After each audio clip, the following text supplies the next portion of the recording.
OK, start off with the... well, this isn't the Dunne appeal verdict strictly. This is the written reasons published for the verdict into Robbie Dunne's appeal against the charges brought against him and the suspension given to him, which was reduced by 40-odd% from 18 months down to 10 months. And the reasons came out this week. They took a while to come along. That is sometimes the case. The reasons expanded on that verdict. The main thrust seemed to be that because the panel felt that much of what took place in the interaction between Robbie Dunne and Bryony Frost was behind closed doors, if you like, and not in the public gaze, that was one reason why they felt the reduction was merited. And they also referenced again mitigation that Robbie Dunne, they said, had sought to have conversations with Bryony Frost to try and resolve the matter. Yeah, Lee, perhaps the more interesting part of this is the working rather than the result, isn't it? And that's what I discussed earlier in the week with Lydia. Yes. And what the BHA are now going to do in terms of trying to modify the appeals process. Yeah, and like Lydia, Nick, I sat through the appeal board hearing, and it was one of the most lamentable, depressing, in some ways disgraceful events of its kind I can ever recall. I think if you put to one side the decision that the appeal board reached, which I think was questionable, but the appeal board was entitled to reach whatever decision it wanted, I thought the tone and the conduct of the hearing felt like you were going back 50, 60 years. I thought it felt, as I wrote in the Racing Post, it felt like a scene at times from a London Gentlemen Members Club. And I think that was enormously regrettable. I have no doubt the BHA thought exactly the same. In the BHA's response, it talks about having now a need for a proper review of the appeal board. They'd already been looking at that beforehand. That will now be accelerated. They'll speak to Brian Barker, chair of the judicial panel, to look at this appeal board, to look at its diversity as well. I believe that everybody on that appeal board that could possibly sit at the moment are all men. I think there are enormous issues with that appeal board that need to be looked at. At the moment, I don't think it's fit for purpose, and I think there is one benefit from what happened in that appeal board hearing is that because it was witnessed by the media and was widely reported, there is now huge momentum behind change, and I think that change will have to happen. OK, let's talk about the cutbacks in the Shadwell operation, which we knew about, but we weren't entirely sure as to how these would be executed. Yeah. Obviously, there was going to be a need to cut back on trainers because there's a massive cutback on horses. But one or two of the big names that have fallen by the wayside have surprised a few people, no more than Sir Michael Stout, as we were saying earlier on. I mean, interesting, I'd have liked to have been a fly on the wall in that conversation, saying, right, who's going here? Stout. I mean... Yeah, absolutely. One of the greatest trainers of all time. Yes, and of course this raised itself when one of the horses that Sir Michael Stout had trained for Shadwell last year, Morgan, was a really impressive winner of the maiden novice at Newbury on Saturday last week. And after that, Angus Gold made reference to the fact the horse, now with Marcus Tregonning, had been with Sir Michael Stout. The explanation that was given this week when they confirmed the list of trainers on the roster, which of course would have been available anyway through Horses in Training, is that they wanted and they needed to make a leaner operation. Now it's leaner in the sense that there are fewer horses racing in those famous blue and white silks. Not immediately necessarily as obvious why you need to have that many fewer trainers to make a leaner operation if you have fewer horses, but they're thinking please that they need to go down that line. Mark and Charlie Johnston, they've lost horses. Freddie Head, Brian Meehan, Ed Dunlop, Sir Michael Stout, Dermot Wells. So some big trainers have lost patronage from Shadwell. In the case of Sir Michael Stout, it is more surprising than with all those some of those cases, in the sense that he's He's Sir Michael Stout. He's Sir Michael Stout. He produced Mustachery to win the Lockinge for them in 2019. And as I say, he trained the horse that won the maiden at Newbury last season. So, surprise for him, surprising news. But I suppose against that, the great news is that operation does continue. Yeah. You always worry when... And they've got some really nice horses as we saw at Sandown last week. Absolutely. We have spoken about Josh Moore already. If you've just joined us, however, news that he remains stable, but he remains under sedation, and his mother Jane and his partner Phoebe are by his side in Aintree University Hospital. Yeah, and Nick, as we were saying when Brian was here early on, Josh was in everybody's thoughts, certainly with the thoughts of all the participants and the media at Sandown yesterday. You never need to tell people how dangerous a job it is to be a jockey, particularly to be a jump jockey. We all know that. I couldn't conceive of having the bravery or the courage to do what they do. And they know. They go into it with eyes wide open. They know the dangers, but the joy that the job gives them makes them do it. And seeing Josh do it is a huge pleasure, because we've known that as a jockey he hasn't had the luck that he deserved. I was saying earlier on that I was at Sandown in February when he rode his first winner after coming back from spinal surgery. And to think that less than 3 months later he's in the position he is now is so incredibly sad. There's not a lot really you can say, because it's so obvious. And I was at Sandown yesterday where Hayley Moore was and Jamie Moore was, and you almost backed off talking to them, because you know they're probably having to answer the same question to so many people all the time, and just talking about it must be distressing. I just hope, and I'm sure they do know, that there is such a groundswell of sincere support and good wishes for them. You would have that for anybody in those circumstances, but people genuinely do love the Moore family. They hold them in affection and admiration, and Josh in many ways symbolises what the Moores are like. Absolutely. He's a grafter with incredible work ethic, but an incredibly good guy as well, and we've all got our fingers crossed. We have. There's been some interesting developments that have been chronicled by your colleague Chris Cook in the Racing Post this week, to do with the whip ban and then rescinding of it in Scandinavia, where the jockeys went on strike. Yeah, so Chris sends out an email every weekday morning, front-runner email to the Racing Post Members Club members that details not necessarily just a day's big news story, but something that he is finding particularly interesting. And Chris, being a man who can find interesting things everywhere, noted that events in Scandinavia had taken an interesting twist in recent days. Now, the whip in Scandinavia has been treated for some time in a different way to other racing nations. The whip was already banned except for safety purposes in Norway. In Sweden and Denmark, the rule was that you could use the whip 3 times, and that was the limit. The rules have subsequently changed, so that the new rule was that you could only use the whip for safety purposes. But on top of that, jockeys were also given instructions to how they, in effect, could use their reins as well. They had to keep hands on the horse's mane and neck at all times, so they didn't use the reins as a form of whip. And in Denmark, in recent days, a jockey's mount was disqualified for breaking rules along those lines.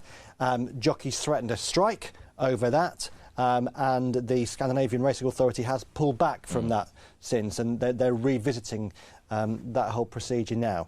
It does underline that it's not just in this country. This issue is complex. Yeah, and it's complex around the racing world. The guy Giles Thompson, who is soon to leave Racing Victoria as chief executive, has been a rare chief executive, has been very vocal in his belief that the whip will go at some point in the relatively near future. We have our own whip review group over here, Nick, which we do. You would know more about this than I would do. I will, and it's one for another day because we've run out of the 2 minutes. Luke McGinness, this is not really a laughing matter. No. Luke McGinness has fallen foul of the recreational drugs rules in Ireland for a third time, having been given parole effectively as well. Yeah, Nick, I was listening to Jane Mangan talking on your pod this week about this, and almost all through what Jane was saying, I sort of found myself suddenly saying hear to what she was saying, because within Jane's voice, I think, was a sense of incredulity and almost anger at what's taking place, because Luke McGinness has now tested positive for cocaine on 3 separate occasions. And as Jane has said on the pod, this is all about timing, because the 3rd test in December came a matter of days after he'd come back from his 2nd positive test, and he came back early after his 2nd positive test because people like Jennifer Pugh, the senior Irish racing doctor, had spoken up on his behalf and had seen him make considerable progress.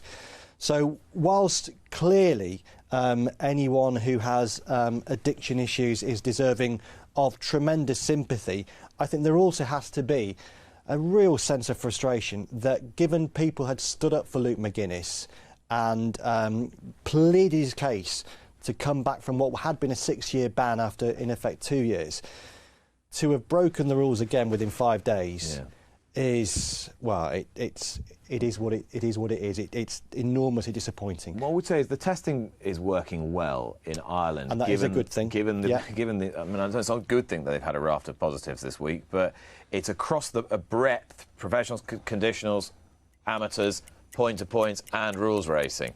Yeah. So it is being robustly regulated, even if there are significant underlying issues. Yeah, clearly, in one respect, it's a bad week for Irish racing that so many jockeys tested positive. But as you say, if people are doing it, you want to catch them. Exactly, for the safety of everyone, really. We're not being Puritans particularly here. And that's exactly it. It's a safety issue. Yeah. Changes to the Melbourne Cup. We're talking about safety issues. Yeah. Now, this is interesting. I was watching Jamie Steer being interviewed on racing.com. Yeah, me too. They've given with one hand and taken away with the other slightly in terms of how hard it is to get European horses to the Melbourne Cup Carnival now. Yeah, and I think the big headline-grabbing thing was this scintigraphy scan. This really intense scan that had caused such furore among international trainers last year, and greatly impacted on the number of international trainers sending horses out to the Melbourne Spring Carnival. Joseph O'Brien, who won the Cox Plate with State of Rest, had said that horse had to be sedated 4 times in the process of the scan week and the process of the tests that were taking place. Racing Victoria, who have wanted to reduce the number of internationals going to Victoria because they pegged the number that can go out there, but they have wanted more than went out last year. They have looked at it. They have now made the scintigraphy scan a targeted scan as opposed to a mandatory scan. So only if Racing Victoria vets feel that a horse should receive that scan will that scan take place.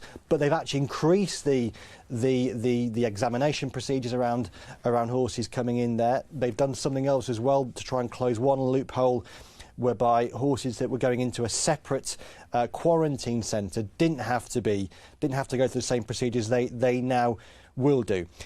Racing Victoria's Great Hope and the racing clubs that run Flemington, Moonee Valley and Caulfield want more international horses than we had last year going out there.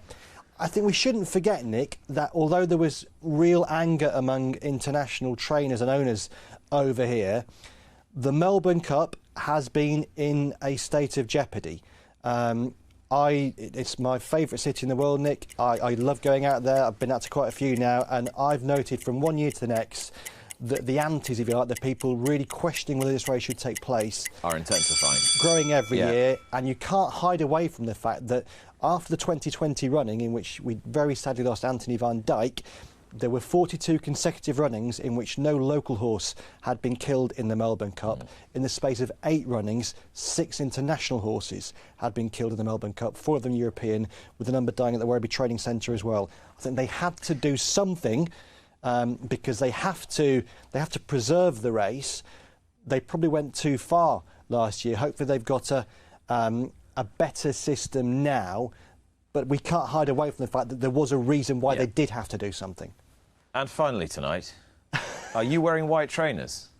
If so, you may not gain entrance to the Premier Enclosure at Standout. I jest, of course, because the Jockey Club has fairly swiftly issued a release saying that the refusal of admission to two women who were wearing very smart white trainers yesterday to the enclosure will be looked at, and they may completely kind of change their policy and make it more of a style guide than a dress code. Yes. In which case, great. Yes. Well, my colleague Paul Keeley, who is a great fashion example in himself, suave and sophisticated, he had noted himself at the gate that these two ladies were wearing white trainers and had initially been refused entry, and Paul expressed his real disappointment on social media, and that disappointment was echoed by many others, and I can absolutely understand why. I think on the one hand you can say, look, Sandown has a dress code, it's listed on its website what the dress code is, and it does specifically say no trainers.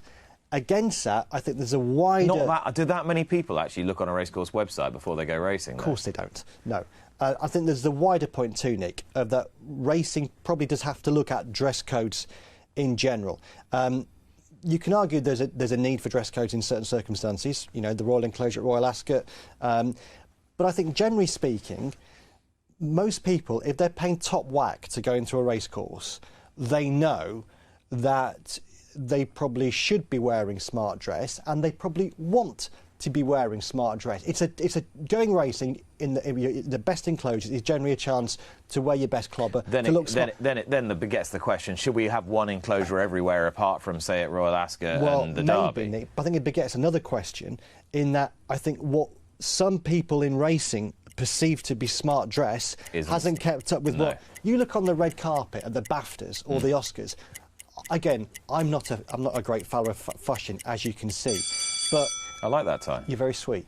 But if you look on the red carpet, you will see men wearing smart suits and a pair of trainers, women wearing smart dresses and a pair of trainers. Yeah. Trainers seem to be the in thing at the moment with your smart garments. I'm not necessarily sure that everyone in racing has caught up with this. So I think the people that were turned away at Sandown probably would have said to themselves, I'm incredibly smart today, and they were incredibly smart today, but they were wearing the wrong sort of footwear. That seems a shame. And I think also as well, I think sometimes we have in the back of our minds this view that what you're wearing dictates how you are likely to behave. Yeah. We all know that racecourses, as with other sporting events, have had problems in recent years with bad crowd behaviour, with increased alcohol-fueled bad behaviour and increased use of drugs. Drugs, yeah.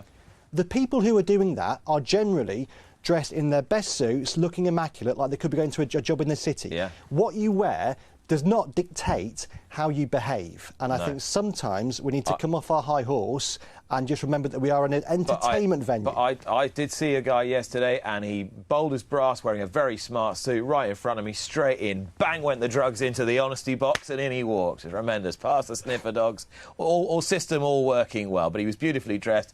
In he went to the Premier Enclosure, and he told me he was bang up for a 5-day fezzer as well. Right. That's it for this week's Talking Points.